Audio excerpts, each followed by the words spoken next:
હું હંમેશા કહું છું કે ખેડૂતોની વાત હોય ને ત્યારે હું પટેલ, હું કોળી, હું આહિર, હું રાજપૂત, હું દરબાર આ ન આવવું જોઈએ. બસ એક જ વાત આવી જોઈએ કે હું ખેડૂત છું. અને એનાથી એ વિશેષ હું હંમેશા કહું છું કે શું માત્ર જે ખેડૂત છે, જે ખેતી કરે છે, એની જ ફરજ છે ખેડૂત આંદોલનમાં આવવાની? શું એની જ ફરજ છે માત્ર ખેડૂતોને બચાવવાની, જમીન બચાવવાની? હું તો એમ કહું છું કે જે ખેડૂત નથી, જેની પાસે એક વીઘોય જમીન નથી, એનું પણ ખેડૂતોનું ઋણ છે. એટલા માટે કે તમે જે અનાજ ખાવ છો, ભલે તમારી પાસે જમીન હોય કે ન હોય, પણ તમારા પેટમાં જે અનાજ જાય છે, તમારી થાળીમાં જે જીરા રાઈસ આવે છે, એ ખેડૂત પકવે છે. તો તમારી ફરજ બને છે, ખેડૂતો કોઈ આંદોલન કરતા હોય અથવા ખેડૂતો સાથે ભ્રષ્ટાચાર, અન્યાય કે શોષણ થતું હોય તો એમની વારે આવવાનું. એવા જ આ બધા બહેનો ભલે અત્યારે ખેતી નથી કરતા, પણ એમના બાપ દાદા અથવા એમના પરિવારમાંથી કોઈને કોઈ ખેતી સાથે સંકળાયેલું છે.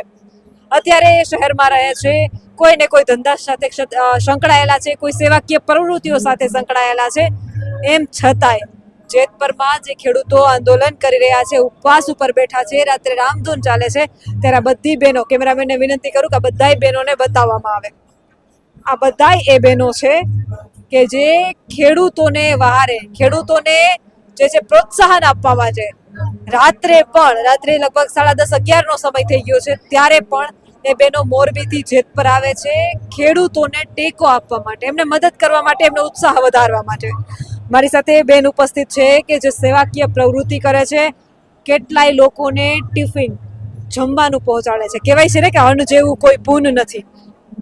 અન્નનું પૂન કરો છો, એ અન્ન જે પકવે છે, આજે એને વારે આવ્યા છો, એ પણ સૌથી મોટું પૂન છે. શું કહેશો? એનો તો કોઈ કહેવાના શબ્દો નથી મારે ખેડૂતો પાસે. હું ખેડૂતની જ દીકરી છું એક, એટલે ખેડૂતની શું વેદના હોય ને એ મને ખબર છે. એમ કે મેં મારા બાપુજીને ખેતી કરેલા જોયા છે, રાત ને દિવસ એને મહેનત કરી છે.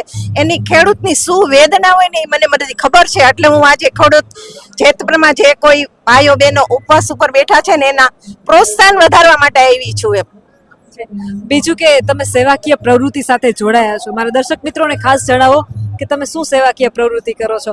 આમે દાન આપવા વાળો માણસ એટલો મહાન હોય છે, એ ક્યારેય નથી કહેતો કે હું આ દાન કરું છું. એમ છતાંય અમે તમારા પાસેથી જાણવા માંગીએ છીએ કે તમે શું સેવાકીય પ્રવૃત્તિ કરી રહ્યા છો. અમે છે ને રોજના 100 ટિફિન, જે કોઈને કોઈ કમાવા વાળું નથી, ત્યાર પછી કામ કરવા વાળું કોઈ નથી, એવા લોકોને ઘરે ઘરે જઈને ટિફિન પહોંચાડીએ છીએ રોજે. અને રોજે અમે બધા બહેનો જાતે જ રસોઈ બનાવીને એ લોકોને આપીએ છીએ.